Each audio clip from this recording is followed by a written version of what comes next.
selamat datang kembali di Climate Talks di episode 2, di mana kita akan ngobrol terkait dengan isu-isu lingkungan yang tentunya dibahas akan seringan mungkin. Dan isu-isu yang happening nih, kayak Climate Talk hari ini, kita akan ngebahas soal isu yang lagi rame banget dibahas di Twitter, di Instagram, bahkan di berita dimanapun tuh bener-bener lagi hot banget isunya. Nah, kali ini jangan khawatir, karena pasti banyak banget yang bingung, kayak sebenarnya ada apa sih dengan isu ini gitu, kenapa sih banyak banget hal yang ngomong, kok tapi aku nggak jelas nih gimana masuknya gitu. Nah, hari ini aku udah mendatangkan lagi nih teman-teman yang super-super, dan aku akhirnya mendapatkan narasumber dari orang dalam, yang nanti akan kita sebut Mbak Mawar gitu ya, yang akan juga berbagi cerita dan menjelaskan secara mudah dan ringan kepada teman-teman. Di sini sebenarnya konteksnya tuh apa sih yang terjadi sekarang. Nah, teman-teman, kalau teman-teman ingat nih, di tahun 2019, banyak banget lagi rame tuh, RIP KPK. Teman-teman pasti ingat lah ya, terjadi penolakan besar-besaran waktu itu, reformasi di korupsi. Salah satunya yang dibahas adalah penolakan revisi Undang-Undang KPK gitu. Di mana masyarakat sipil dan berbagai kalangan masyarakat waktu itu menolak adanya revisi Undang-Undang KPK. Walaupun banyak penolakan nih, tetapi akhirnya itu disahkan juga kan, dan itu hanyalah satu masalah yang akan menjadi pemantik di diskusi kali ini, karena yang baru-baru ini kita tahu sendiri bahwa ada kasus kok 75, angka apa ini 75 ya kan, terus kemudian banyak sekali statement-statement juga dari berbagai kalangan, seperti kalau nggak salah dari NU juga udah statement gitu ya, terkait dengan pertanyaan-pertanyaan yang ada di tes kebangsaan, wacana kebangsaan, tes wawasan kebangsaan gitu. Sebagai salah satu itu, nanti detailnya akan Kalola, teman aku yang akan cerita, dan Mbak Mawar sebagai apa nih aku nyebutnya ya, mantan pegawai atau masih pegawai KPK ya. Nanti kita akan tanya aja statusnya gimana, karena aku takut salah juga nih ternyata gimana statusnya. Tapi kali ini kita akan ngobrol-ngobrol terkait ada apa sih dengan KPK saat ini. Nah, untuk menjawab salah satu pertanyaan utama, ada apa sih sebenarnya dengan KPK sekarang? Aku akan coba ke Kalola dulu deh. Kalola, kalau dikasih pertanyaan nih, Kalola, betulnya aku lupa perkenalkan dulu teman-teman kita. Yang pertama ada Kalola Esther dari ICW. Hai Kalola, apa kabar? Halo Mut, kabar begini aja, menuju baik lah, karena bentar lagi merayakan hari kemenangan ya. Ya, kita shoot ini Batue 1 hari sebelum Lebaran guys. Jadi iya, ini kita recording. Semangat banget, iya. Ini recording, mohon maaf. Jadi ntar siapa tahu di uploadnya kan udah Lebaran gitu. Jadi nanti di ending kita akan minal aizin, tapi nanti ya guys. Oke, maaf ya tadi aku lupa memperkenalkan, karena kita sebelum recording ini kita udah ngobrol banyak dulu, jadi aku benar-benar lupa kalau kita harus kenalin. Jadi kalau lo sekarang posisinya di ICW sebagai apa, Kak? Aku di Divisi Hukum dan Monitoring Peradilan di ICW. Ada apa sih sebenarnya dengan KPK saat ini? Kita ngelihat dari tahun 2019, gimana ada UU revisi, terus kemudian ada kemarin rame-rame soal 75 itu, terus isu pertanyaan-pertanyaan di tes wawasan kebangsaan, yang menuai banyak pro kontra juga di dalam tesnya, ya, pertanyaan tesnya itu, terus kemudian yang terakhir adalah di mana JR Undang-Undang KPK, revisi Undang-Undang KPK ini ditolak gitu ya oleh Mahkamah Konstitusi. Nah, ini sebenarnya ada apa sih sebenarnya dengan KPK saat ini? Ya, ini pertanyaan yang kayaknya mungkin terdengar sederhana ya, karena kayak ada apaan sih gitu. Orang kan kalau misalnya di pemberitaan 5W1H apa tuh sebetulnya sesuatu yang harusnya sih itu mudah gitu ya, dibandingkan kenapa atau gimana gitu.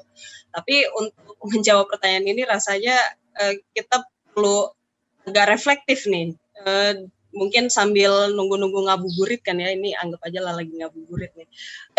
Kondisi KPK itu sedang ya, kalau mau dibilang diambang kematian, kita juga sudah nguburin KPK waktu revisi Undang-Undang KPK itu disahkan gitu ya. Jadi kondisinya saat ini memang semakin buruk, tapi nggak terlalu mengagetkan, dalam arti ini kan sudah jadi rangkaian panjang gitu, upaya pelemahan, upaya pembunuhan, bahkan kalau di antara lembaga negara sendiri menurutku ya KPK dirundung gitu ya, dibully lah gitu, lewat revisi, lewat putusan MK, lalu juga lewat TWK misalnya yang baru-baru ini terjadi. 3 peristiwa yang baru-baru ini terjadi dan akhirnya membuat publik juga akhirnya makin distrust dengan KPK sebagai sebuah lembaga, dan juga mulai mempertanyakan masih perlu nggak sih kita mengharapkan KPK gitu. Nah itu yang akhirnya juga jadi pertanyaan yang mungkin dulu kita anggap jangan dong nanyain kayak gitu. Ini KPK masih bisa kita harapkan. Tapi hari-hari ini pertanyaan itu semakin menggelitik gitu. Apakah dengan rangkaian kejadian yang sudah dilewati oleh teman-teman KPK, juga oleh KPK sebagai sebuah lembaga, itu kita masih bisa menaruh harapan di KPK sebagai institusi gitu ya. Kalau aku sendiri percaya teman-teman yang memang berjuang di dalam itu masih dan akan terus berjuang gitu. Tapi kalau kondisi memang tidak membuat teman-teman ini terlindungi misalnya, atau bahkan cenderung terancam kondisinya, yaitu kita harus sama-sama hitungkan kembali gitu ya. Nah, menjawab pertanyaan Muti tadi, sebetulnya sudah ada sedikit cuplikan gitu bagaimana Muti membawa kita kembali ke tahun 2019. Dan sebetulnya upaya pelemahan KPK salah satunya lewat revisi itu kan sudah berkali-kali gitu ya. 2019 itu memang itu anomali yang cukup besar, karena selama ini meskipun revisi Undang-Undang KPK itu berkali-kali dimunculkan gitu ya narasinya, tapi dia tidak pernah sampai ke pembahasan. Pembahasan itu baru mulai terjadi di tahun 2019, yang mana itu sangat cepat, meskipun kalau klaimnya DPR itu dan juga Menkumham waktu itu ya, pemerintah sebagai perwakilan pemerintah itu mengaku bahwa ya ini kan sebetulnya udah dari tahun 2017 gitu, bahkan sebelumnya. Tapi ya kembali lagi, inilah beberapa dalil yang juga disampaikan dalam uji formil Undang-Undang KPK kemarin oleh para pemohon, bahwa proses itu kan harusnya dia mandiri gitu, jadi nggak bisa dia dikumulasikan dari tahun-tahun sebelumnya. Sedangkan yang tahun 2019 makanya kemudian itu jadi salah satu dasar untuk menguji formil dan meminta Mahkamah Konstitusi untuk membatalkan revisi Undang-Undang KPK atau Undang-Undang 19 2019 ya, karena prosedurnya itu cacat banget gitu. Tapi ya kita harus telan pil pahit lagi bahwa MK itu menolak gitu ya, menolak keseluruhan permohonan uji formil gitu. Nah, balik lagi ini, jadi kalau misalnya mau berbicara memang kayak harus bolak-balik gitu ya. Kembali ke 2019, tadi Muti juga sudah sampaikan, waktu September yang tadi mungkin disebut sebagai gerakan reformasi di korupsi, ketika ada aksi besar-besaran di berbagai daerah, ada 7 rancangan undang-undang itu yang diminta untuk di-hold atau dibatalkan gitu ya. Ya ada revisi Undang-Undang Minerba waktu itu juga ada rancangan Undang-Undang Cipta Lapangan Kerja, waktu itu namanya masih Cilaka ya. Kemudian ya termasuk revisi Undang-Undang KPK dan RKUHP gitu. Jadi itu memang kemarahan publik, reaksi dari perbuatan negara yang memang benar-benar mengabaikan, dan itu semakin terbukti hari-hari ini. Jadi kalau misalnya kita ingat waktu itu ada almarhum Randi, almarhum Yusuf yang akhirnya harus meregang nyawa karena mereka ikut aksi dan jadi korban kekerasan oleh negara gitu ya, oleh aparat negara, dan itu pun tidak diperhitungkan gitu, bahwa ada orang yang meregang nyawa demi menolak serangkaian rancangan undang-undang yang dinilai akan semakin membuat sulit publik. Kondisi itulah yang kemudian membuat kita juga sebagai warga rasanya semakin terpuruk. Padahal kalau secara ide itu kan nggak masuk akal, karena kita yang sebetulnya pegang mandat tertinggi gitu. Yang ada di DPR itu adalah penerima mandat kita, makanya kan disebut perwakilan rakyat gitu. Tapi di sisi lain, kita sebagai yang diklaim pemegang kedaulatan tertinggi itu tidak diperhitungkan ketika kita marah, ketika kita mau nyampein kritisisme dan lain sebagainya. Bahkan ketika ada yang sudah meregang nyawa secara jelas sebagai hasil kekerasan dari aparat negara, itu juga nggak diperhitungkan gitu. Dan jangan lupa juga bahwa revisi Undang-Undang KPK itu kan dilanjutkan dengan seleksi dan pelantikan komisioner KPK yang waktu itu memang waktunya dari rentang waktu dia paralel gitu.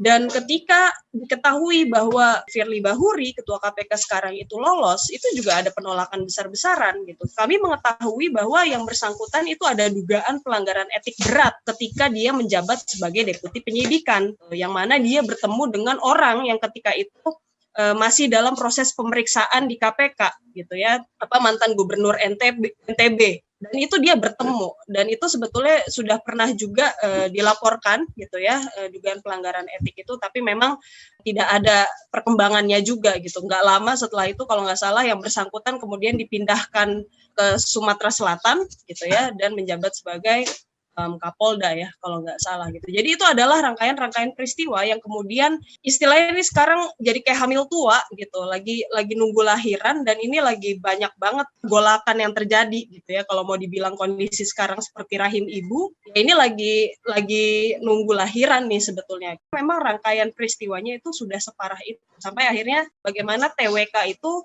hasilnya itu abusive sekali, prosesnya nggak jelas gitu ya, dan ya kita patut menduga kuat bahwa itu memang direncanakan untuk menyingkirkan orang-orang yang selama ini perform dan punya standing yang jelas gitu di dalam KPK itu sendiri. Itu dulu mungkin Mut untuk pembuka. Terima kasih.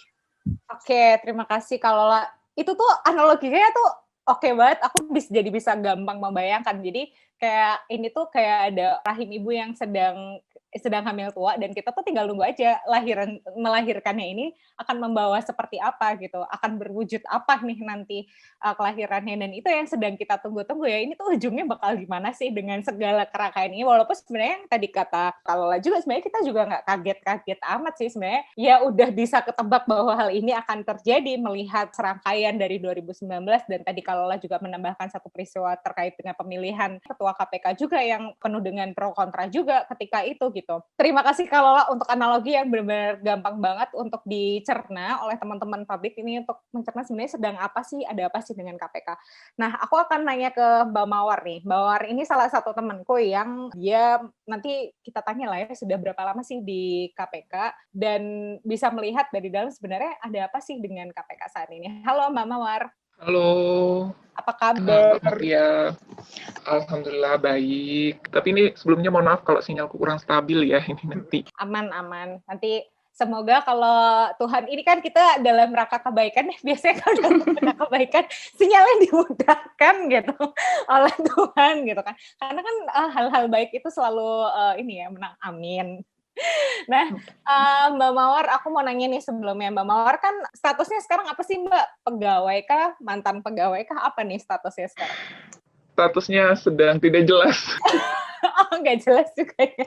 Iya, aku tuh kan pegawai tetap ya. Saya ikut dalam proses rekrutmen di Indonesia Memanggil. Itu adalah proses rekrutmen yang memang diselenggarakan oleh KPK secara resmi, meskipun memang tidak tiap tahun ya diselenggarakan gitu. Saya mulai bergabung di KPK itu tahun 2017 Januari ya, bulan Januari. Berarti sekarang ya sekitar 4 tahun 5 bulan saya bergabung di KPK. Ya tentu ada yang lebih senior lagi lah di atas saya ini. Oke. Mbak Mawar, sebagai pegawai tetap KPK, ketika ditanya KPK ini lagi kenapa sih? Ada apa sih dengan KPK? Apa yang akan Mbak Mawar jawab? Melihat situasi yang tadi Mbak Lola juga sudah sampaikan gitu. Kalau ditanya ada apa sih dengan KPK saat ini gitu, Mbak Mawar akan menjawab seperti apa, Mbak? Iya, KPK sedang tidak baik-baik saja. Oke. Ya, KPK itu kan sudah berhasil ya dilemahkan dengan narasi Taliban. Itu yang pukulan yang cukup besar ya. Dan buat kami peristiwa di tahun 2019 ketika revisi Undang-Undang KPK berhasil digolkan, itu adalah salah satu lonceng kematian memang bagi KPK gitu. Kami di pegawai itu udah rasanya seperti patah hati gitu ya. Wah kayaknya udah berakhir nih, udah kayak nggak bisa ngapa-ngapain lagi gitu. Tapi sebagian orang itu masih punya optimis, enggak, kita bisa kok beradaptasi dengan undang-undang yang baru sepanjang kita masih punya niat. Kurang lemah apa sih revisi undang-undang itu gitu, untuk penyadapan, untuk yang penggeledahan itu saja harus mekanismenya melalui Dewas, ada SP3 dan yang lain-lainnya. Dan bahkan kan pegawai KPK harus menjadi ASN dengan maksimal 2 tahun setelah undang-undang itu disahkan gitu. Dengan pelemahan yang luar biasa seperti itu, penindakan masih tetap jalan, masih ada OTT yang dilakukan. Dan OTT itu yang dilakukan selama rentang peralihan ini gitu ya, dari 2019 sampai saat ini, itu dilakukan oleh orang-orang yang sayangnya masuk di jajaran 75 pegawai yang dinyatakan tidak lolos dalam tes wawasan kebangsaan gitu. Saya termasuk salah satu dari 75 nama yang dinyatakan tidak memenuhi syarat untuk menjadi ASN gitu. Nah, kalau misalkan boleh mengeluarkan unek-unek, sebenarnya kan ini yang sudah kami gelisahkan sejak Undang-Undang KPK direvisi gitu, bahwa ini akan menjadi potensi tidak independen buat pegawai KPK gitu. Ini saja dalam proses peralihannya saja sudah ada perbedaan sikap gitu. Padahal ketika sosialisasi tentang tes wawasan kebangsaan ini pernah kami tanyakan gitu, sebenarnya ada nggak sih mekanisme gugur dan tidak gugur, atau lolos atau tidak lolos pegawai ini ketika mengikuti asesmen wawasan kebangsaan. Ibaratnya ya, kalau misalkan kita ngelamar pekerjaan, kan kita secara sadar ada ini ya, misalnya sadar bahwa ada peluang untuk keterima dan tidak keterima. Ngelamar di pekerjaan dimanapun gitu ya, termasuk CPNS sekalipun gitu. Kita daftar, itu ada mekanismenya, ada persyaratannya, dan kita tahu bahwa ketika kita mengikuti proses itu ada peluang lolos dan tidak lolos. Tapi sayangnya di Perkom KPK tentang peralihan status pegawai KPK menjadi ASN, dan bahkan ketika kami tanyakan dalam sosialisasi itu tidak disampaikan apa konsekuensinya. Hanya dijawab dengan motivasi palsu. Saya bilang kenapa motivasi palsu? Karena semua tidak hanya satu orang yang bertanya, banyak pegawai yang bertanya apa konsekuensinya kalau misalkan tidak lolos. Hanya dijawab dengan kalian harus optimis, kalian lahir di Indonesia, kalian akan bisa melewati tes wawasan kebangsaan. Nah, dan terbukti gitu, ketika hasilnya ada 75 nama tidak memenuhi syarat untuk menjadi ASN, ini kemudian gimana nasibnya? Itu tidak jelas gitu. Mau diberhentikan, padahal di Undang-Undang KPK, bahkan yang versi revisi ini sudah disebutkan bahwa pegawai KPK hanya bisa diberhentikan dengan 3 hal gitu. Yang pertama meninggal dunia, yang kedua karena pelanggaran etik, dan yang terakhir karena mengundurkan diri. Kami sendiri tidak dalam 3 posisi itu gitu. Terus mau dibawa kemana? Kami tidak jelas. Dan yang lebih nggak jelas lagi adalah ketika kami dinyatakan TMS ini, kami harus melimpahkan tugas dan kewenangan kami kepada atasan. Karena dianggap dikhawatirkan akan mengganggu proses pekerjaan yang lainnya, apakah nanti berdampak pada hukum dan yang lain-lainnya gitu. Oke, Mbak Mawar. Jadi udah emang makin nggak jelas, dan ini situasinya udah makin rumit, dan posisi Mbak Mawar dan teman-teman 75 ini juga nggak jelas sekarang statusnya mau seperti apa, dan dari awal juga TWK ini, tes wawasan kebangsaan ini juga nggak jelas ya, kayak mau kalau nggak lulus terus mau kayak gimana, terus akhirnya ini sebagai apa gitu. Nah, Mbak, aku mau nanya dong Mbak, ini kan yang simpang siur, dan kemarin juga nggak simpang siur sih, tapi kok pengen dengar gitu dari Mbak Mawar selaku orang yang mengerjakan tes wawasan kebangsaan itu gitu. Kemarin kan ada polemik ya terkait dengan pertanyaan-pertanyaan yang terkait di dalam tes wawasan kebangsaan itu. Sebenarnya pertanyaan yang dianggap bisa lolos itu yang seperti apa sih, atau gimana sih proses pertanyaan itu di tes itu? Iya, saya mungkin akan cerita dari awal ya, supaya teman-teman bisa dapat gambaran keahlian ini dari awal sampai akhir gitu. Nah, ketika sosialisasi akan ada asesmen wawasan kebangsaan ini, yang pertama keahliannya adalah tidak dijelaskan apakah ada mekanisme gugur, lolos dan tidak lolos terhadap pegawai. Nah, yang kedua, ketika sosialisasi tidak dijelaskan bentuk wawasan kebangsaan seperti apa yang akan menjadi alat ukur kepada pegawai. Apakah CAT seperti CPNS pada umumnya, atau yang seperti apa?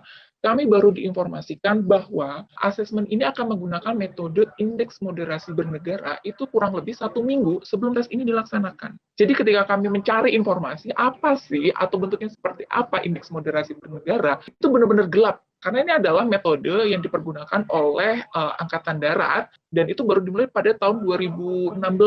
Bentuknya seperti apa, tidak ada yang tahu. Kemudian misalkan scoringnya seperti apa juga jelas, kami juga tidak tahu. Sehingga kami kalau misalkan ingin menjawab juga area yang benar-benar gelap. Nah, itu persoalan dari yang sebelum tesnya gitu.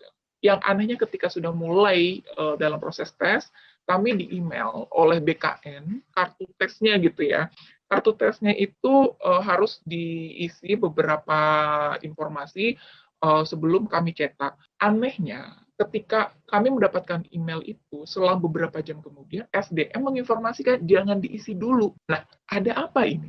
Ternyata SDM sendiri nggak tahu, nggak diinformasikan. Gitu. Oke, itu keanehan yang nomor 3 ya gitu. Setelah kemudian ada penjelasan baru dijelaskan oleh SDM, oke silakan diisi. Nah, ini artinya kan tidak koordinasi antara KPK dan BKN ini oleh siapa gitu. Padahal kalau misalkan saya dapat informasi gitu bahwa yang bersurat itu adalah pihak KPK, tertanda tangan adalah Firly Bahuri sebagai ketua KPK saat ini. Tapi kenapa SDM tidak tahu gitu? Kenapa tidak ada obrolan secara resmi yang ya ini kan adalah hal yang menyangkut hajat hidup orang banyak gitu. Tidak hanya hajat hidup, tapi ini keberlangsungan dari kerja-kerja pemberantasan korupsi di KPK gitu. Tentu kan harus semuanya itu dilakukan secara transparan dan akuntabel gitu. Kemudian ketika kami tes sudah dibagi hari-harinya gitu, kami kan tidak boleh membawa barang-barang ya, kecuali alat tulis dan kartu tes itu. Nah, di situ kami dibagikan, kami ada 2 tes yang harus kami ikuti. Yang pertama adalah tes tertulis dan tes wawancara. Tes wawancaranya itu akan diagendakan setelah tes tertulis ini selesai.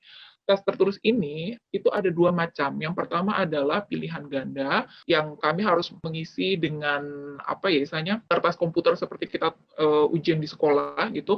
Kemudian ada tulisan esai. Yang tes ganda dihadirkan dalam bentuk 3 modul dan itu adalah kopnya itu adalah angkatan darat waktu itu. Nah, 3 modul itu kami harus memilihnya itu udah langsung pilihan ganda itu kayak setuju, tidak setuju, kemudian skala, dan pertanyaannya itu mungkin hampir sekitar 200-an. Dan sebagian pertanyaannya itu memang yang sudah banyak beredar, saya mungkin tidak ingat ya 200 pertanyaan itu seperti apa, tapi memang pertanyaan itu banyak yang ambigu, seperti yang di Cina itu sama saja gitu. Dan saya harus memilih jawaban setuju dan tidak setuju gitu. Saya nggak tahu pernyataan Cina itu sama saja, itu apanya? Apakah kulitnya? Apakah sifatnya, apakah sama di mata hukum, iya kan? Kalau misalkan saya mengartikan bahwa sama saja itu adalah di mata hukum, ya saya akan memilih setuju gitu. Tapi kalau misalkan sifatnya kemudian track record-nya, sejarahnya kan ya saya akan jawab tidak setuju gitu. Jadi indikator ini atau pertanyaan yang ambigu ini kan membuat kami sangat dilematis memilih yang mana gitu. Kemudian setelah selesai dengan 3 modul itu, kami istirahat, kemudian kami mengisi esai gitu. Esainya itu ada sekitar 10 kalau tidak salah. Dan 10 esai ini lembarnya itu popnya adalah BKN gitu. 10 pertanyaan esai yang dimana saya harus menyebutkan pandangan-pandangan saya terhadap 10 soal ini. Dimulai dari hal yang gampang ya, dari yang tidak berkaitan sampai yang berkaitan tentang pandangan saya. Saya pikir ini adalah bahan yang akan dijadikan bahan wawancara nantinya. Gitu. 10 pertanyaan itu apa saja ya? Mulai dari prestasi Anda apa saja gitu. Kemudian tokoh favorit Anda itu siapa gitu. Masuk lagi menurut Anda Amrozi, Nurdin M. Top itu apakah melakukan jihad dan sebagainya. Kemudian tentang HTI dibubarkan itu seperti apa, FPI dibubarkan itu bagaimana, Saudara Rizik Syihab itu melakukan pelanggaran protokol kesehatan dengan membuat keramaian di Megamendung, di mana, bagaimana pendapat Anda, kemudian pemenuhan hak-hak terhadap LGBT itu bagaimana, kemudian kasus tentang adanya kelompok-kelompok separatis itu seperti apa, dan yang lain-lainnya. Kemudian setelah saya selesai, saya dapat informasi bahwa saya harus mengikuti wawancara di BKN lagi. Wawancaranya itu dijadwalkan dan banyak ya 1.300-an pegawai yang harus wawancara, tentu kan lumayan memakan waktu gitu.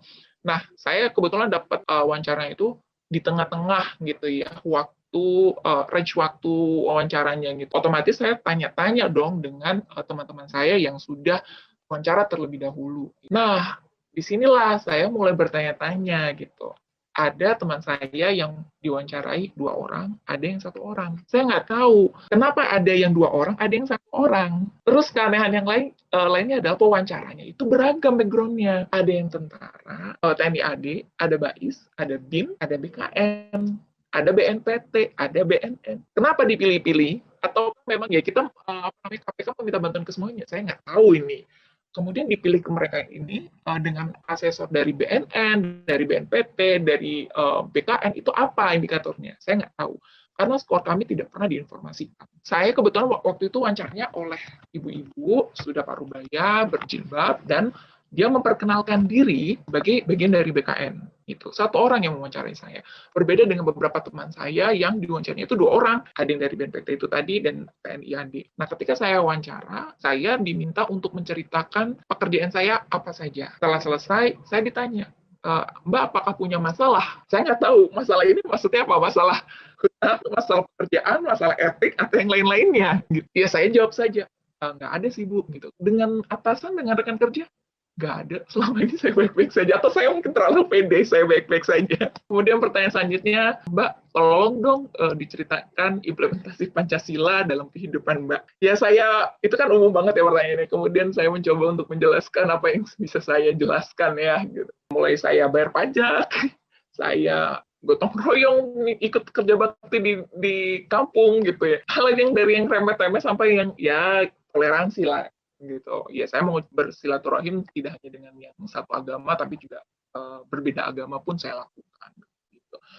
Kemudian yang aneh ada tiba-tiba saya ditanyakan apakah sudah menikah? Saya jawab tidak. Belum bukan tidak, tapi saya belum nikah gitu. Tapi punya pacar kan gitu. Ya punya Bu gitu. Pacaran berapa kali? Saya mulai heran nih. Ini kok kepo ya? Saya belum waktunya lebaran sudah ditanya-tanya nih. Ya, saya nggak inget sih, mungkin 3 atau 4 kali, Bu, gitu. Oke. Yang pacar sekarang itu yang akan mendekati pernikahan kan, gitu. Ya, belum tahu sih, Bu, saya juga baru kenal, tapi doakan saja, Bu. Subhanallah ya. Tapi sudah diperkenalkan kepada orang tua? Belum, karena ini kan pandemi. Saya kebetulan dengan orang tua kan beda kota, beda provinsi, jadi saya belum punya kesempatan untuk memperkenalkan gitu. Oke Mbak, kalau Mbak pacaran ngapain saja? Nah, itu saya langsung jawab, saya pikir sudah selesai gitu. Ya ngobrol Bu, saya ya berkenalan dengan pacar saya gitu. Tapi tiba-tiba langsung dipotong juga nih sama pewawancaranya gitu. Mbak, saya tuh belum selesai bicaranya. Mbak dengerin saya dulu, baru jawab pertanyaan. Tiba-tiba loh, harusnya saya yang baper dong. Saya ditanya dengan hal yang privat, tapi kenapa pewawancaranya ini? yang justru baper gitu. Oke, saya diam aja gitu. Kemudian saya ditanya tentang isu 65. Kalau ada keturunan 65 estafol yang menduduki jabatan strategis, jabatan publik yang strategis, apa pandangan Anda? Ya, aku jawab waktu itu, ya kalau memang kok punya komit terhadap Pancasila, terhadap negara, terhadap NKRI, Undang-Undang Dasar, dan peraturan yang berlaku, menurut saya tidak apa-apa ya berkesempatan gitu. Tapi Mbak, nanti punya peluang loh menyebarluaskan paham komunis, loh berarti tidak komit Bu, kan pernyataan saya jelas bahwa kalau komit, ya tapi kan bisa saja Mbak, dia mungkin dari mulut manis saja gitu, misalnya bilang komit tapi ternyata dia jalan menyebarkan. Ya saya akan kembalikan pada peraturan yang berlaku gitu. Dan saya percaya bahwa dia menduduki jabatan strategis itu sudah mengikuti prosedur yang sudah diberlakukan atau yang ditetapkan. Berarti ada proses screening. Ya tapi kan proses screening bisa saja Mbak kita kebobolan gitu. Ya kalau misalkan kebobolan tinggal saya balikin lagi apa namanya akan diberhentikan atau bagaimana kembali ke mekanisme di peraturan di mana tempat dia bekerja. Dan pertanyaannya adalah apakah pandangan saya itu cukup penting untuk bisa menghentikan orang tersebut gitu. Dan itu tidak dijawab. Kemudian beralih ke pertanyaan apakah saya itu alirannya apa ya? Aliran apa? Bu, aliran sungai. Saya coba slow gitu karena memang sudah nggak enak banget ya hawanya. Enggak, maksudnya Mbak itu ikut apa namanya agama yang mana gitu. Yaudah saya jawab aja saya ikut di NU gitu. Oh, orang tua NU juga? Ya, gitu. Orang tua ada yang PNS. Kebetulan bapak saya sudah pensiun. Dulu pernah jadi PNS di sebuah BUMN. Gitu. Oke. Mbak, ada nggak yang ingin diklarifikasi dari esai yang Mbak tulis ini gitu? Nggak ada, Bu. Bener nih, Mbak. Nggak ada. Gitu. Ini berarti sudah menyampaikan pandangan Mbak seutuhnya. Iya, oke. Setelah itu saya keluar, bergantilah dengan peserta selanjutnya yang kebetulan ini adalah rekan satu tim gitu ya, satu unit. Ternyata informasi dari rekan saya ini adalah si pewawancara ini masih bertanya-tanya tentang saya gitu. Mbak kenal dengan Mawar kan gitu? Iya Bu, saya kenal. Itu orang ada masalah apa sih gitu? Loh, nggak tahu Bu. Orangnya memang begitu ya? Enggak. Mbak Mawar itu memang orangnya to the point Bu dan tegas gitu. Masa sih dia kayaknya ini kok punya banyak masalah. Nah, di situ saya nggak tahu nih, dia menilai saya punya banyak masalah itu dari mana. Nah, itu sekilas wawancara saya. Nah, keanehan yang setelah dilakukan ini adalah tidak diinformasikan kapan hasil ini akan keluar. Ketika sudah diserahkan hasil dari BKN, itu kan tanggal 28 atau 29 April gitu, itu tidak segera diinformasikan kepada pegawai. Kenapa nunggu 1 minggu pimpinan itu untuk ngebuka? Dan setelah dibuka, itu pun tidak segera diinformasikan, masih menunggu, baru kemarin didistribusikan hasilnya gitu. Kenapa ada jeda waktu yang cukup lama gitu? Tidak disebutkan juga bahwa konsekuensi dari hasil ini itu apa gitu. Dan ujung-ujungnya adalah ketika SK hasil dari wawasan kebangsaan itu, kami hanya disuruh untuk melimpahkan tugas-tugas kami gitu. Kami tidak mendapat penjelasan apakah hasil itu mempengaruhi performa kami atau mengganggu keabsahan dari kerja kami gitu. Karena di sini disebutkan bahwa memerintahkan kepada pegawai yang dinyatakan tidak memenuhi syarat dalam rangka pengalihan pegawai Komisi Pemberantasan Korupsi menjadi pegawai ASN, menyerahkan tugas dan tanggung jawab kepada atasan langsungnya sambil menunggu keputusan lebih lanjut. Kan kami digantung. Apa salah dan dosa kami dengan tidak lolos gitu. Dan padahal di awal tidak disebutkan gitu bahwa ada konsekuensi lulus dan tidak lolos. Ini Mbak yang membuat kami bertanya-tanya. Dan bahkan ketika kami menerima SK ini, saya bertanya pada atasan saya, apakah saya harus punya kewajiban ke kantor? Enggak. Saya ngapain Mbak? Itu aja. Oke, ajaib banget ya. Jadi kayak dalam proses menuju tes TWK-nya ini aja banyak sekali ketidakjelasan, tidak transparan dan tidak akuntabilitasnya juga dipertanyakan gitu ya. Kok bisa tiba-tiba dari awal sudah tidak jelas, pertanyaannya pun terlalu objektif kalau menurut saya ya, itu kan tergantung personal wawancara dan yang diwawancarai interaksinya seperti apa, tidak ada indikator yang jelas juga, dan pada akhirnya setelah dinyatakan tidak lolos pun tidak ada kejelasan juga. Terus ini statusnya apa, nasibnya bagaimana, digantungkan gitu ya. Ini baru-baru ya Mbak, digantungkan pacar ini digantungkan loh sama lembaga sendiri gitu ya. Makin nggak jelas deh gitu kan. Iya. Oke Mbak Mawar, terima kasih buat sharingnya. Mbak, kalau satu lagi pertanyaan nih, apa sih Mbak yang dirasakan gitu ya dari sebelum revisi UU KPK yang terakhir dengan sesudahnya? Kan sebelum 2019 dan setelah 2019, apa sih yang paling signifikan terjadi di dalam? Signifikannya bentuk kami berubah ya. Itu dilihat dari banyak sekali sekarang ada direktorat baru lah di KPK yang otomatis semakin besar sekarang kayak gitu. Tapi yang paling dirasakan memang performa kerja kami itu memang tidak seperti sebelumnya. Ya tadi yang saya ceritakan di awal gitu, bahwa revisi undang-undang ini kan udah ngelemahinnya tuh seberapa besarnya gitu Mbak. Tapi ya masih ada kelompok orang yang masih optimis dan berusaha ya dengan lewat tadi penindakan tetap jalan. Di luar OTT yang dikritik di luar meskipun itu juga dilegitimasi, kata siapa sih revisi itu melemahkan tuh masih bisa OTT gitu. Tapi kita harus jujur bahwa sekarang penindakan KPK itu berbeda gitu. Kita ini sekarang tidak ada lagi kasus baru yang ditetapkan atau penetapan tersangka baru dari kasus baru pun juga nggak ada. Sekarang itu kita sibuk nahanin dari kasus-kasus lama. Jadi tiap hari konversinya itu adalah ya penahanan aja gitu dari kasus-kasus yang sebelumnya gitu. Yang baru ya paling hanya OTT dan itu pun masih dikritisi. Gitu. Kemudian kita sekarang itu kan banyak sekali menghadapi peninjauan kembali ya PK dari kasus-kasus yang lama, dan ujung-ujungnya adalah banyak koruptor yang hukumnya jadi lebih ringan gitu. Bahkan yang terakhir itu kan ada yang kita harus mengembalikan kerugiannya lagi kepada tersangka gitu. Nah itu kan cukup aneh gitu. Ya buat saya ini marwah KPK itu kan ujungnya salah satunya adalah di penindakan. Dan bagi kami pencegahan yang efektif adalah penindakan yang berkelanjutan. Kemudian banyak sekali kasus-kasus yang sulit yang dari awal sudah kami duga akan berujung SP3. Dan benar saja kan Mbak, ada salah satu kasus besar yang kemarin baru saja ditetapkan SP3 gitu. Itu kan menyakiti tidak hanya bagi kami-kami yang bukan hanya saya gitu, tapi mungkin teman-teman yang terlibat langsung mungkin yang dalam penanganan perkara.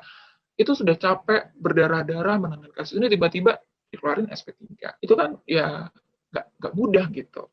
Nah, di level pencegahan, ini yang penting, Mbak. Berbeda dengan sebelumnya. Sekarang ini kita hanya sibuk untuk kampanye sosialisasi aja. Kampanye yang, ayo jangan korupsi, ayo begini, tolak gratifikasi dan sebagainya gitu.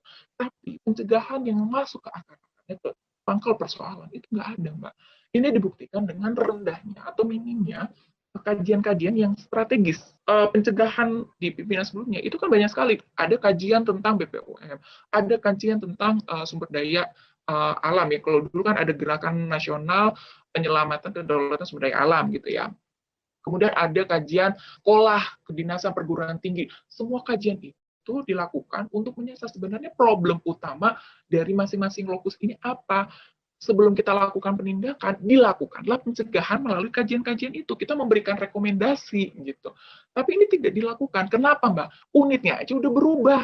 Direktorat yang melakukan ini kan dulu Litbang, penelitian dan pengembangan, itu salah satu tupoksinya adalah melakukan kajian terhadap lokus-lokus yang sentral, yang sensitif. Tapi ini sekarang udah nggak ada, Mbak, perannya. Dulu juga selain itu, kita kan sangat signifikan gitu ya. Tata kelolanya sektor bisnis ini dulu banyak penyuap dari sektor bisnis. Oke, kita melakukan kajian, kita bisa apa melalui pencegahan. Dibuatlah KAD. Kemudian ada, politik ini pelaku politiknya juga banyak. Oke, kita bikin gerakan politik cerdas berintegritas. Itu kan lumayan ini ya, Mbak, arahnya jelas dari hulu ke hilir kita lakukan gitu. Nah, yang sekarang ini belum jelas, Mbak, gitu. Ya kita sibuk kampanye aja gitu. Susahnya adalah indikator kesuksesan kita itu tidak hanya sekarang dinilai dari KPI, tapi IPAK di level personal individu gitu. Dinilainya berapa sih nilai IPAK-nya kita? Nah, padahal undang-undangnya kita itu tidak menyasar ke individu.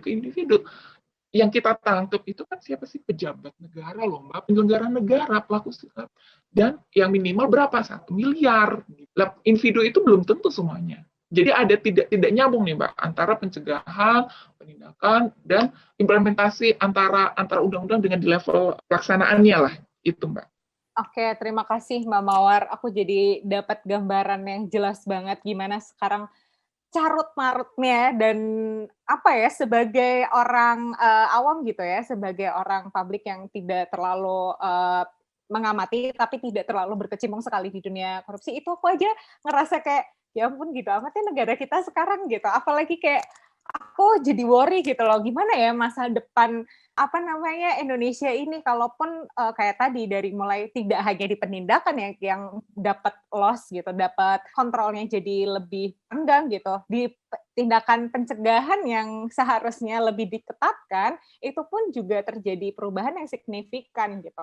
Nah, ini aku jadi bertanya-tanya nih, terutama terkait dengan sumber daya alam gitu ya. Gimana nih menurut Kalola, apakah yang terjadi sekarang ini akan berpengaruh besar terhadap korupsi sumber daya alam?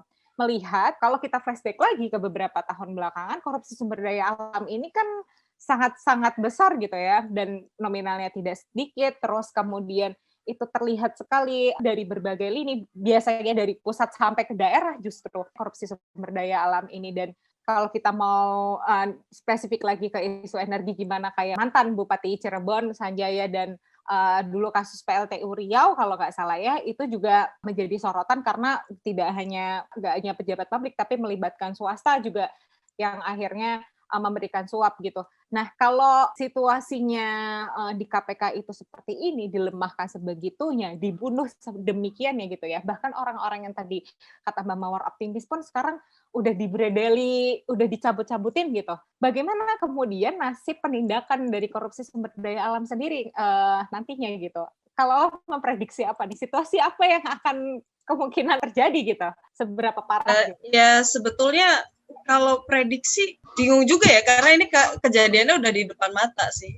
Cuma kalau kita ingat-ingat bagaimana akhirnya dampak dari revisi Undang-Undang KPK dan tadi situasi yang diceritakan sama Mbak Mawar, kekacauan macam apa yang terjadi di internal KPK. Mungkin kita nggak perlu menengok terlalu jauh ya, terlalu lama, karena kalau kita ingat beberapa waktu lalu akhirnya kan ketahuan bahwa salah satu legitimasi yang diambil oleh pemerintah ketika mengeluarkan FABA dari bagian limbah B3 kan karena rekomendasinya KPK. Jadi itu kan sebetulnya memperlihatkan bagaimana ya KPK sebagai bagian dari rezim tentu saja, dan hari ini rasanya makin jelas gitu ya, nggak ada oposisi juga cuma 1-2 kalau di konteksnya di DPR gitu sebagai bagian dari deliberasi pembentukan regulasi misalnya, ya oposisinya kecil banget gitu ya. kondisi sekarang kalau kita bicara soal KPK, ya KPK juga akhirnya cuma jadi corong rezim. Nggak beda jauh juga dengan MK kemarin gitu. Putusan MK kemarin itu kan sebetulnya jadi seperti corong negara aja. MK seolah-olah kehilangan independensinya ketika mereka menilai timbangan hakim gitu dalam putusan uji formil terkait revisi undang-undang KPK itu kan cuma comot sana comot sini, dan yang dicomot itu bukan dasar hukumnya, yang dicomot itu keterangan perwakilan pemerintah, keterangan perwakilan DPR. Nah, kalau dalam konteks SDA ya kita perlu apresiasi, tentu kita nggak mungkin bilang nggak apresiasi, meskipun kalau misalnya ambil contoh ya ini kan yang terakhir-terakhir ada OTT-nya Nganjuk ya, ini mungkin nggak terkait langsung dengan SDA. Tapi kalau kita lihat lagi, itu kan kasus penyidikannya nanti dipegangnya sama Bareskrim, gitu. Jadi yang OTT KPK, kemudian nanti kelanjutan kasusnya dipegang sama Bareskrim Polri. Kemarin sempat ada Seloroh. Sekarang KPK itu udah nggak ubahnya Polsek Kuningan, gitu. Karena yang kerjanya siapa, kemudian diserahkannya ke siapa. Emang ini ada mekanisme rantai komando gitu, misal ya ini Seloroh, tapi menurut saya ya akhirnya makin kelihatan gitu. Balik lagi ke soal SDA, kita pernah ingat KPK itu dalam upaya penegakan hukumnya ya, tadi kalau Mbak Mawar cerita soal bagaimana KPK dulu punya GNPSDA atau GNSDA gitu ya, punya kerjasama yang erat dengan peneliti, dengan profesor, ahli-ahli sumber daya alam, ahli kehutanan gitu ya, ahli lingkungan hidup, dan benar-benar mencari formulasi peraturan, terus mekanisme perolehan izin yang memang menjauhkan kejahatan-kejahatan di sektor sumber daya alam gitu ya, kan harapannya di situ. Pendekatan KPK tentu saja salah satunya lewat kerugian negara, soal pendapatan negara, potensi kehilangan pendapatan dan lain sebagainya. Tetapi itu toh saling sejalan gitu, bahwa memang punya kepentingan yang sama, yaitu melindungi sumber daya alam gitu. Dan dalam konteks itu menurut saya selain dari pencegahan, adanya kajian yang luar biasa ekstensif gitu dan elaboratif, itu bahkan bukan hanya dari sisi akademiknya, tapi juga betapa implementatif sebetulnya. Ini kan kerja Litbang KPK dari sisi pencegahannya, kalau dalam konteks sumber daya alam itu kan kayak lagi nyuapin pengambil kebijakan yang memang punya tanggung jawab dan kewenangan langsung gitulah ya, ngatur soal sektor sumber daya alam.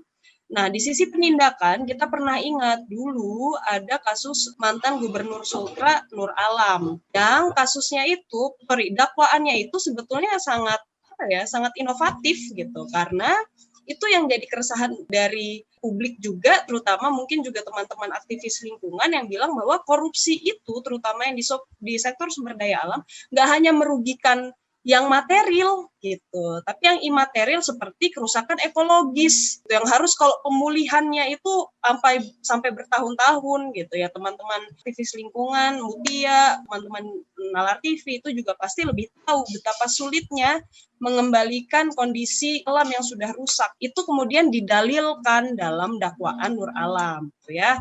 Meskipun memang di putusan hakim tidak menganggap itu sebagai sesuatu yang berhasil dibuktikan, tapi bahwa dakwaan itu sudah mengonstruksikan kerugian ekologis, itu jadi terobosan yang harus diapresiasi. Ditambah ya kasus-kasus korupsi lain yang memang punya dimensi sumber daya alam gitu. Jadi ya balik lagi ya, kerja keras KPK selama ini, karena saya ingat betul waktu itu pernah bikin kajian sederhana soal evaluasi KPK, kita ICW akhirnya kan ngecek ulang ya di tahun-tahun 2012 sampai 2011 sampai 2015 itu KPK punya blueprint lah istilahnya, peta jalannya KPK, roadmap-nya KPK untuk 5 tahun sampai bahkan 20-an tahun, dan sumber daya alam itu jadi salah satu sektor yang jadi fokusnya KPK gitu.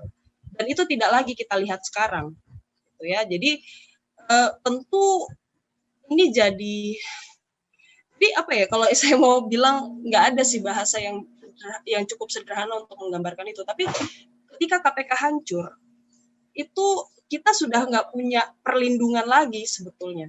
Sebagai warga rasanya sudah makin minim perlindungan kita gitu, karena itu bagaimana perangkat-perangkat negara ini, kementerian lembaga yang ada itu kemudian serving purpose buat warga gitu ya, yang sering terjadi kan kita yang jadi korban abuse-nya mereka gitu ya. Tapi Ya balik lagi kalau bicara soal sumber daya alam ini kan tentu berdampak bagi banyak orang. Ketika kita bicara soal korupsi di sektor sumber daya alam, itu sebenarnya pasti ada pelanggaran HAM. Saya yakin itu.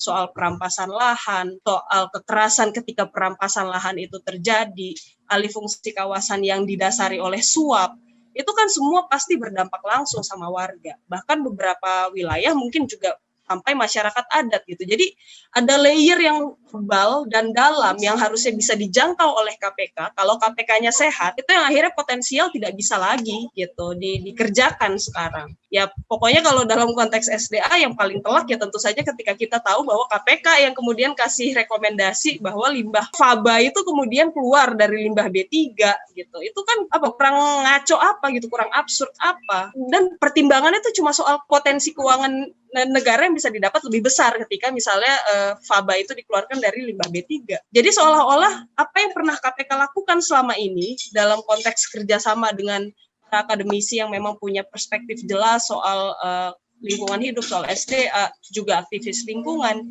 jadi hilang tanpa jejak gitu. Padahal itu masuk ke dalam roadmap KPK. Nah, jadi memang agak sulit. Lagi-lagi kalau tadi dengar ceritanya Mbak Mawar, kita jadi semakin di persimpangan jalan gitu ya soal bagaimana kita harus bersikap dengan kondisi KPK yang sekarang. Apakah harus sampai ekstrim? Kita mau bilang bahwa ya udah sekalian aja bubarin KPK karena di saat yang sama ini setelah putusan MK, setelah hasil TWK itu SK-nya diketahui, itu koruptor udah sorak-sorai kok mereka udah menang gitu. Dan kemenangan itu sebetulnya sudah berkali-kali terjadi, tapi mungkin kita belum menangkap gelagat itu secara jelas gitu ya. Yang kita akhirnya jadi makin telak rasanya kan lembaga-lembaga negara yang awalnya kita percaya dan kita gantungkan harapan, mungkin ini juga kritik buat kita gitu ya, jangan menggantungkan harapan kepada bagian dari masalah yaitu negara, sehingga seperti ini gitu, ketika MK kita anggap ya kita masih bisa lah berharap sama MK, tapi ternyata lawak gitu ya, putusannya juga begitu. Kita sebagai warga sipil dan mungkin juga hari-hari ini teman-teman pegawai KPK itu udah kebanyakan di prank sebenarnya gitu. Jadi bayangin nggak sih kalau kita jadi ini mungkin terdengar ironis, tapi jangan sampai kita juga jadi kayak keledai. Kita menaruh harapan pada pihak-pihak yang selama ini sudah dengan terang-terangan nggak peduli sama kita dan terang-terangan mengabaikan gitu. Ketika orang-orang yang punya kewenangan dan punya kuasa itu membiarkan suatu pelanggaran terjadi, mereka omit sama itu gitu. Mereka turut terlibat dalam situ. Gitu. Jadi hal itu yang menurut saya harus pelan-pelan kita juga bangun sebagai sebuah kesadaran kritis gitu, sehingga kedepannya kita juga bisa punya tawaran yang lebih legitimate gitu ya, bukan berarti yang selama ini nggak legitimate tapi lebih kuat dan diperhitungkan gitu, karena rasanya kita pun perlu belajar untuk nggak terus-terus bermanis muka sama negara. Mungkin itu sih Muti. Wah gila, ini quotes-nya banyak banget, gue quotes of the day-nya gitu ya. Gila. Kalau katakanlah nih aku ini kan lagi ya quotes of the day ini, ntar ada di sini quotes of the day by Lola Esther ya kan. Janganlah kita tuh berharap pada sumber yang bikin masalah gitu ya. Itu tuh cuman cuman nambahin beban hidup aja kalau kita tuh udah tahu gitu kan sumber masalahnya di dia, terus kita menggantungkan harapannya juga di dia, itu kayak sama aja lo udah tahu nih dia bakal nyakitin lo gitu kan, terus kayak masih aja dipertahanin cuy. Kita tuh ya, aku tuh kalau ngebayangin ya hubungan masyarakat sipil sekarang sama negara tuh kayak toxic relationship gitu loh. Kayak tau gak sih? Ya kita tuh nggak bisa banget kayak ini tuh orang udah jelas toxic, bukan orang ya. Ini tuh lembaga, ini tuh negara yang udah bikin segitu toksiknya gitu kan ke masyarakat sipilnya, dan kita tuh kayak mau cinta tapi kok gitu, mau benci tapi itu mau nggak mau kita sebagai warga negara juga pasti kan punya keinginan untuk mengembalikan fitrahnya Indonesia untuk menjadi lebih baik gitu kan. Jadi kayak toxic relationship banget nih sekarang ini kondisinya gitu kan, warga sipil dan negaranya gitu. Nah kalau tadi berkaca kepada Kalola bilang bahwa sebenarnya korupsi sumber daya alam itu layernya banyak, aku ingat banget bahwa Jatam dan juga ICW juga pernah bikin kajian terkait ketika itu Jatam dan Bersihkan Indonesia kalau nggak salah menjelaskan gimana sih kaitannya keterkaitannya korupsi, sumber daya alam, dan peluang korupsi di dalam pilkada dan kaitannya dengan sumber daya alam. Itu juga ada kajiannya ICW juga kalau nggak salah ya terkait dengan itu, dan kalau nggak salah KPK kan juga bikin kajian itu kan, bahwa yang terkait dengan bagaimana pilkada itu jadi pintu masuk untuk korupsi gitu, dan itu udah pernah dilakukan gitu. Tapi kalau misalkan yang Mbak Mawar itu Mbak Mawar itu jelaskan, tentunya ini akan semakin ya tadi ya, koruptor itu udah bersorak-sorai bahwa pintu-pintu itu akan kembali terbuka lebar gitu. Bahkan ya tadi pencegahannya pun teman-teman bisa bayangin ya, dari yang rekomendasi-rekomendasi yang bagus tiba-tiba bisa jadi rekomendasi yang mengeluarkan FABA dari limbah B3 gitu, FABA PLTU lebih tepatnya. Jadi kan itu aneh banget gitu. Itu terjadi kemunduran yang sangat-sangat, langkahnya tuh lari tapi nggak maju ke belakang gitu. Nah, melihat yang tadi Mbak Mawar, berarti itu akan sangat menakutkan sekali bagaimana sumber daya alam ini akan semakin kritis, dan karena dikuasai dan dieksploitasi besar-besaran oleh pihak-pihak tertentu yang tentunya semakin, ya gimana ya, udah dipermudah izinnya terkait di Omnibus Law ya kan. Ditambah lagi penindakan dan pencegahan korupsinya juga dipermudah. Jadi kita akan bertanya nanti rakyat tuh dapat apa nih? Kita ini dapat apa gitu kan? Yang kaya makin kaya ya kan? Yang kita ini ya udahlah sobat-sobat Miss Queen, kita tetap aja lah cari-cari promo kita ya, golongan-golongan promo dan cari diskon. Aduh, sedih banget beneran. Kalau ngelihat situasi KPK yang sekarang gitu. Ini konteksnya, kalau aku rangkum ya dari apa yang tadi udah di-share dari Mbak Mawar sama Kak Lola, sebenarnya ini tuh kenapa ya orang-orang itu cuma terfokus terhadap angka 75, ya kan nggak lolos ya, belajarlah apalah gitu. Tapi tuh ini sebenarnya beyond dari ketidaklolosan 75 ini cuma salah satu loh dari ketidakjelasan yang dilakukan KPK saat ini gitu. Yang ini yang perlu difokuskan lagi gitu. Kita jangan berdebat hanya di hal-hal kecil yang sebenarnya tidak signifikan. Yang harus kita debat harusnya persoalan yang lebih besar. Apakah terkait masa depan negara kita ketika pembunuhan ini udah jelas-jelas di depan mata gitu. Kalau apakah kita kemudian akan bersikap gitu, bilang kalau ya udah bubarin aja KPK sekalian gitu kan, udah terlihat gitu bagaimana langkah-langkahnya, ketimbang kita nunggu 5 tahun lagi korupsinya makin berjaya, kenapa nggak biarin aja sekarang sekalian aja KPK-nya nggak adain gitu, ketimbang diam-diam di belakang dan peraturannya malah bikin menguntungkan gitu, sekalian aja lah gitu. Atau justru seperti apa nih kita memperjuangkannya KPK untuk kembali lagi seperti dulu gitu. Nah, sebagai pertanyaan penutup nih, Kak Lola dan Kak Mawar, karena udah mau 1 jam, apakah ada harapan sih sebenarnya terkait dengan situasi seperti ini? Kan kalau kata Kak Lola kan nggak mungkin lah kita mengharapkan kepada negara, tapi aku bertanya, kan ini udah polemiknya juga sudah besar ya. Apakah kalau ini masih punya harapan KPK untuk kembali lagi dengan ya berbagai cara lah ya? Apakah ada cara gitu untuk mengembalikan harapan selain bergantung kepada sumber masalahnya tentunya? Apakah ada harapannya atau memang jalan pilihan lainnya ya udahlah, kita emang warga negara ini udah kolektif aja, berkolaborasi aja, mengorganisir diri aja, kita menyampaikan apa yang sebenarnya harus kita lakukan gitu. Seperti apa nih Kak Lola? Ya, ini selalu jadi pertanyaan yang paling sering jadi penutup, tapi juga paling sulit untuk diartikulasikan ya, karena kalau aku sendiri sih sedikit kombinasi dari antara beberapa opsi yang tadi Muti kasih ya. Tentu yang pertama adalah ya udah memang waktunya lah warga bantu warga gitu ya, solidaritas dan soliditas warga di antara warga sipil, elemen-elemen masyarakat sipil, bahkan pelajar gitu ya. Jadi bukan cuma di tingkatan mahasiswa, tapi pelajar gitu. Karena buat saya baby boomers yang emang selama ini selalu jadi bahan lelucon gitu, memang mungkin udah saatnya diselesaikan saja sekalian gitu ya. Nggak usah lagi megang-megang, karena kan mereka praktis bagian dari rezim yang dulu ditumbangkan gitu. Mereka udah jadi orang-orang yang terlibat dalam birokrasi dan lain sebagainya gitu, sehingga ketika mereka yang sekarang akhirnya jadi pengambil kebijakan, pengambil keputusan, ya tentu itu jadi blunder gitu, karena harusnya memang mereka adalah bagian dari yang harus kita bersihkan. Nah, tentu yang pertama kita sangat apresiasi teman-teman KPK yang masih bertahan, termasuk Mbak Mawar dan kawan-kawannya untuk terus melakukan upaya gitu ya. Itu tentu kita apresiasi dan perlu didukung gitu, karena itu kan bagian dari mempertahankan hak yang sebetulnya mereka miliki gitu.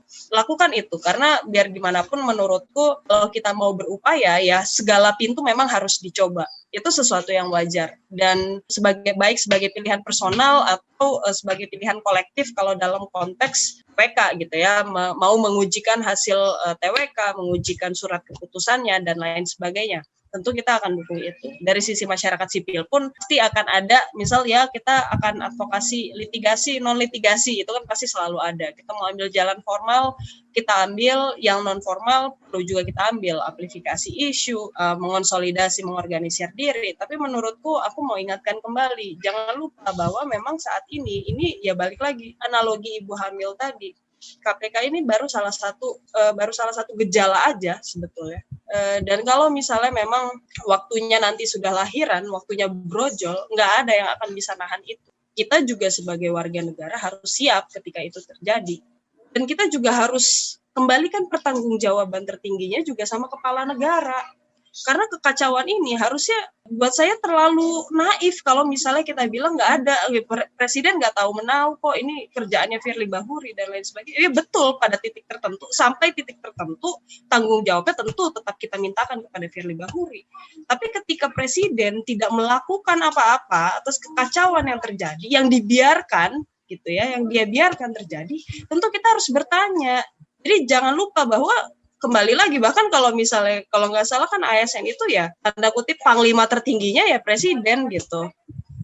Jadi itu yang harus kita ingat juga. Jadi perlu pelan-pelan kita juga membangun analisis kritis diri kita sendiri, merefleksikan kembali apa yang sudah kita lewati. Bayangkan tahun 2019 ketika ada nyawa yang layang, nyawanya almarhum Randi, nyawanya almarhum Yusuf, itu negara bergeming gitu. Bayangin nggak? Jadi mungkin kita sebagai bagian dari masyarakat sipil, kita harus mempertanyakan kembali, kok bisa ya harga nyawa tuh semurah itu. Jadi absurd ketika hal itu juga masih kita rasakan sampai saat ini. Di bawah kepemimpinan presiden yang katanya berasal dari sipil, itu kurang ironis apa? Itu mungkin ya untuk pertanyaan ya tentu lewatilah semua langkah formil yang masih bisa ditempuh. Teman-teman KPK tentu saja berhak untuk melakukan itu. Pilihan-pilihan personal tentu akan sangat bisa dipahami. Dari sisi masyarakat sipil ya kita juga harus berbenah diri, kita harus refleksikan kembali. Jangan-jangan kita juga yang selama ini terlalu banyak memoderasi tuntutan kita dengan apa yang tadi saya sebut sebagai sumber permasalahan. Jadi mungkin itu sebagai closing ya, pada intinya bekerja bersatulah ya, warga sipil mengonsolidasi dan menyolidkan diri. Thank you Kak Lala. Jadi kalau ini diambang ini nih, diambang kayak mau hopeless gitu ya, tapi kayak nggak, gue masih mau usaha gitu. Jadi ini diambang, kayaknya semua masyarakat sipil lagi kayak gitu deh, kayak benci tapi cinta, udah deh, kayak beneran toxic banget, kayak udah toxic tapi cinta, gimana dong gitu, susah banget. Apa sih yang mau dilakukan gitu. Aku ya kalau ditanya nih, masa sih presiden nggak ngerti? Kalau aku kan jawab pasti dia ngerti kok. Tapi justru kenapa kalau dia diam ya mungkin aja dia diuntungkan dengan kondisi ini gitu. Kan Quote of the day by Muti ya kalau yang sekarang.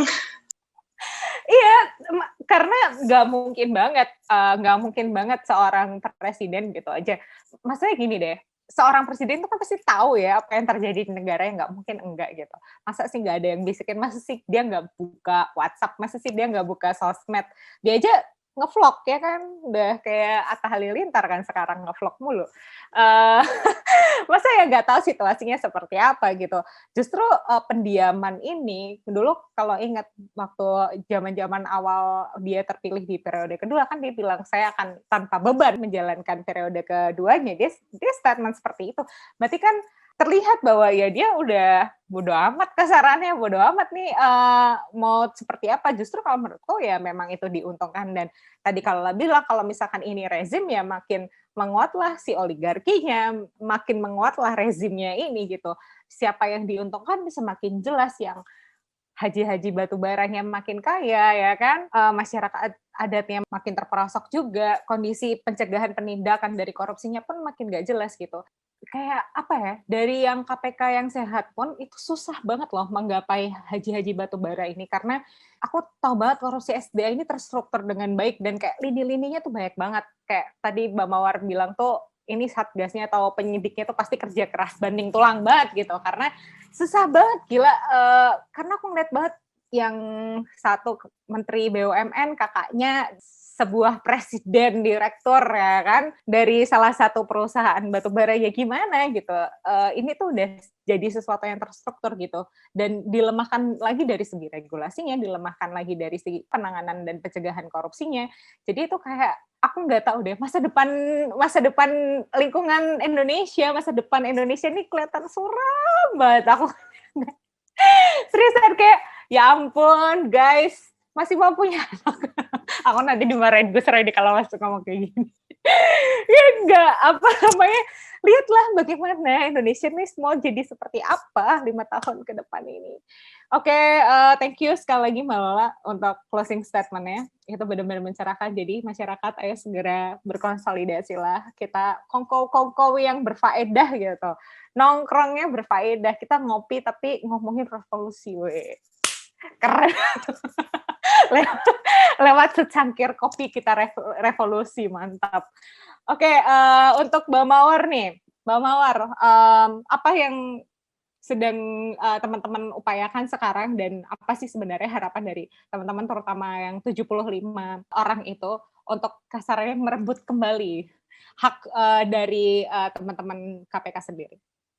Sampai sekarang sih kami meminta kejelasan saja, tidak hanya kejelasan status dari pasca keluarnya hasil TWK ini, tapi kami juga ingin dibuka seluas-luasnya gitu, informasi kenapa kami tidak lulus, dibukakanlah skornya.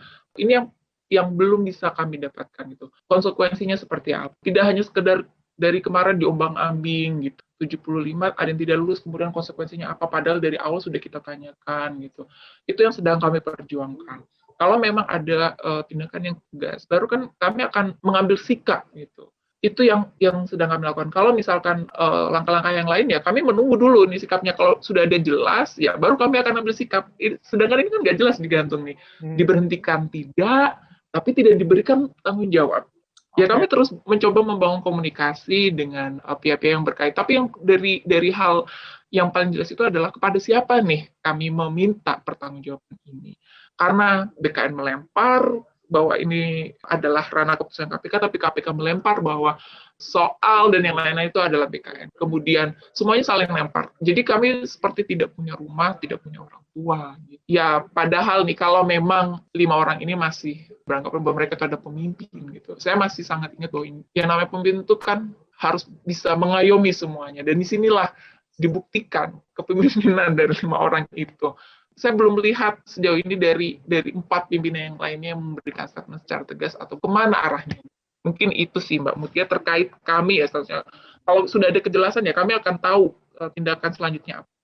Oke, Mbak Mawar, kalau ditanya nih, apakah Mbak Mawar dan teman-teman yang ada di KPK udah dibrodoli sedemikian rupanya gitu, dibunuh sedemikian kejinya gitu ya, dan terang-terangan, apakah masih punya harapan gitu Mbak? Sebagai korban prank atau sebagai korban ketidakjelasan dan ghostingan oleh negara sendiri dan oleh lembaga sendiri, gimana nih Mbak?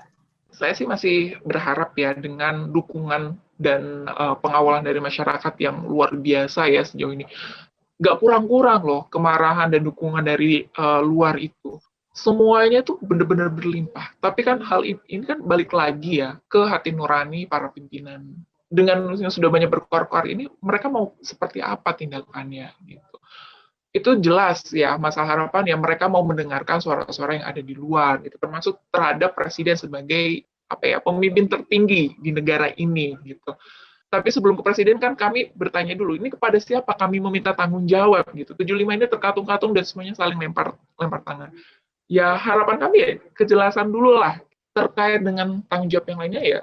Tadi sudah dijelaskan bahwa kami sudah dibebas tugaskan gitu. Mungkin kalau saya masih pekerjaannya sangat remeh-temeh Mbak gitu. Bagaimana dengan teman-teman kami yang ada di bagian penindakan gitu? perkara-perkara yang sedang ditangani, otomatis kan ini harus dialihkan. Banyak banget kasus-kasus yang akhirnya terhambat, kemudian mungkin stuck begitu saja gitu. Ini otomatis dampaknya berkelanjutan gitu. Padahal korupsi ini kan yang dirugikan bukan hanya 1-2 orang, masyarakat loh, Mbak, negara gitu. Kerugiannya ini. Nah, kalau misalkan memang pimpinannya sejati, ya dia harus tahu ini yang harus diselesaikan supaya dampaknya tidak berkelanjutan, tidak domino, itu ya segera mungkin dikasih kejelasan gitu. Ya, saya masih ingat ada game yang Tasarruful Imam ala Ro'iyah Manutum bil Maslahah, bahwa kebijakan seorang pemimpin ya bergantung pada kemaslahatan. Kalau ini digantung-gantung, kemaslahatannya apa, madaratnya apa gitu. Cuma itu aja sih, Mbak. Oke, terima kasih sekali Mbak Mawar udah hadir di sini, udah berbagi bersama kita apa yang sedang dilalui oleh Mbak Mawar dan teman-teman lainnya di KPK. Kita, Mutia, Kalola, Gus Roy, dan teman-teman LAR, dan masyarakat sipil di luar sana selalu akan mensupport Mbak Mawar dan teman-teman, dan kita akan selalu bersama teman-teman, dan tentunya kita akan selalu berdiri di samping KPK. Apapun kondisinya, ya tadi ya, walaupun toksik, kita akan tetap berusaha untuk tetap support ke Mbak Mawar dan 74 teman lainnya. Semoga ada jalan keluar yang terbaik. Semoga ini dapat semoga orang-orang yang tadi yang disebutkan 4 orang pimpinan lainnya juga bisa bersikap dengan jelas, dan yang pastinya kita tunggu-tunggu Presiden juga. Ya, semoga Bapak dengar ya Pak. Apalagi ini tiba-tiba kan muncul Nalar TV di timeline-nya Pak Jokowi. Amin ya kan. Tolong Pak nih dengerin ya Pak ya. Siapa lo sih mood nyuruh-nyuruh ya kan.